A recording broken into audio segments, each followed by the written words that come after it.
Eu sou a professora Vanessa de Souza Rocha, sou professora dos cursos técnicos. Hoje eu vou ministrar aula de desenho técnico, desenho arquitetônico em segurança do trabalho, e o tema abordado hoje será a construção de mapas de risco.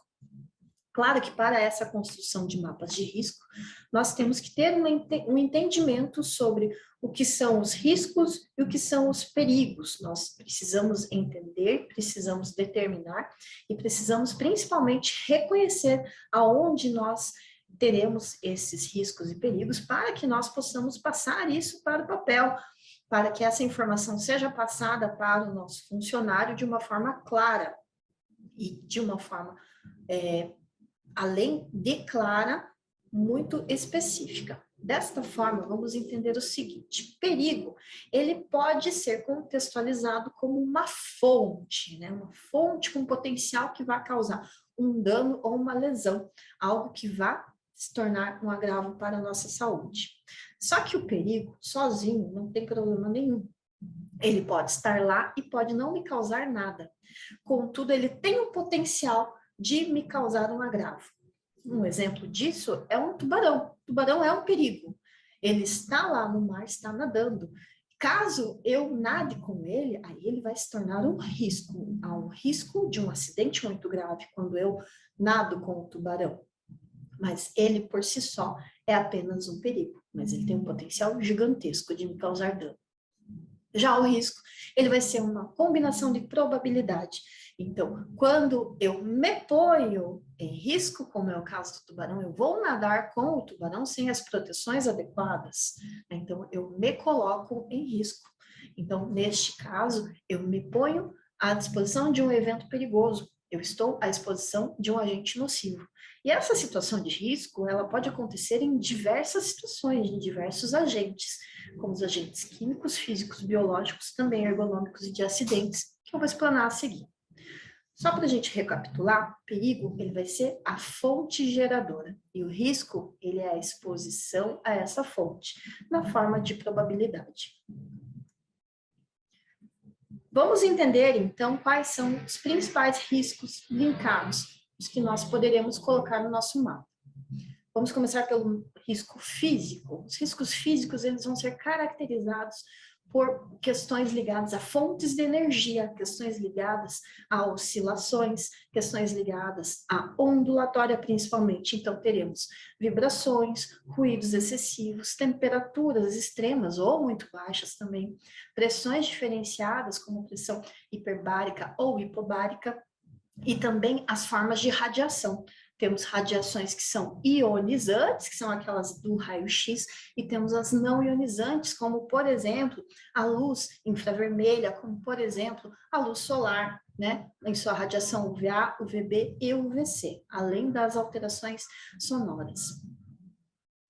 Temos também os riscos químicos, que são muito fáceis de identificarmos.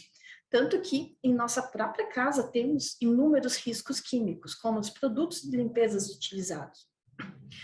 Na indústria, ou mesmo em outras situações, como serrarias, nós temos também as situações como poeiras, como gases, vapores, névoas. Um exemplo disso seria a situação onde o soldador está em seu trabalho e ali há a dispersão de fumos metálicos. Então, o contato daquele eletrodo, juntamente com o material metálico que ele está trabalhando, ele vai desencadear um fumo metálico que o trabalhador estará aspirando.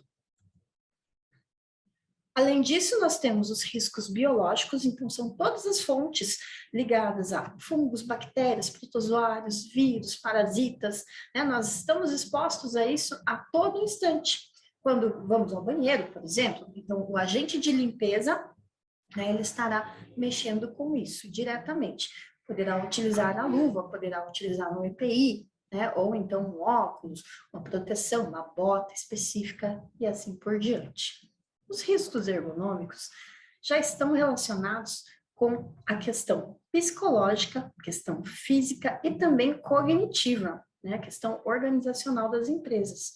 Então, nós não ficaremos somente na questão postural do trabalhador, além dele poder se machucar dependendo da movimentação, ele também pode sofrer um estresse muito grande, ele também pode sofrer pressões de trabalhos impostas pelo ambiente aonde ele está. Isso também é um risco ergonômico, além do trabalho em turnos, além do trabalho com equipes diferenciadas, tudo são questões de adaptações.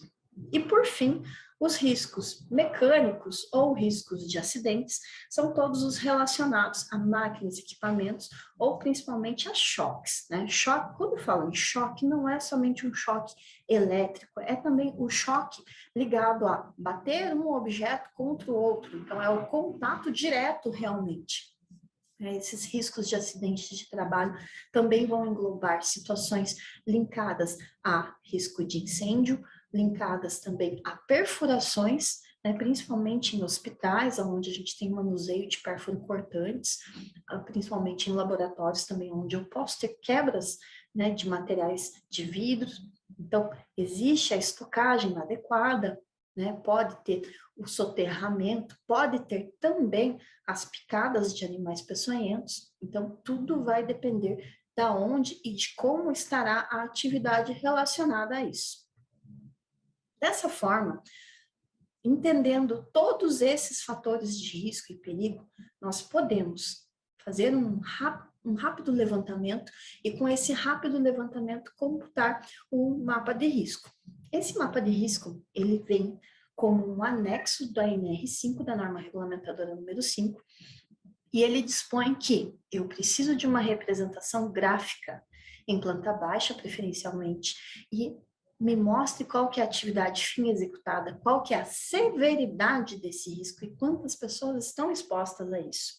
O meu trabalhador, ele precisa identificar, sim, pelo simples fato de olhar este mapa de risco.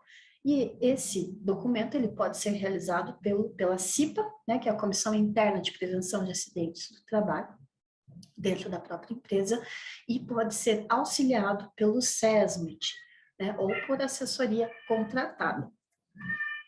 Dessa forma, a representação é feita pelas cores verde para físicos, vermelho para químicos, marrom para biológicos, ergonômicos em amarelo e acidentes em azul. Para elaborar um bom mapa, nós precisamos, então, conhecer o processo, entender qual é a quantidade de trabalhadores, quais são os instrumentos utilizados, como que é a atividade exercida, entender os riscos existentes e verificar se existem já medidas preventivas, se existem medidas de proteção individual e de proteção coletiva, além de outras medidas de higiene e conforto. Nós podemos, então, a partir daí, selecionar os riscos e os grupos, computar os números dispostos e verificar a exposição dos agentes. E assim, a intensidade do risco. Dessa forma, a intensidade do risco ela será apresentada como severidade em risco leve, médio e elevado. E poderemos dispor de círculos, e nesses círculos nós poderemos incluir a cor específica para cada agente de risco. Este é um exemplo, né, que pode ser realizado.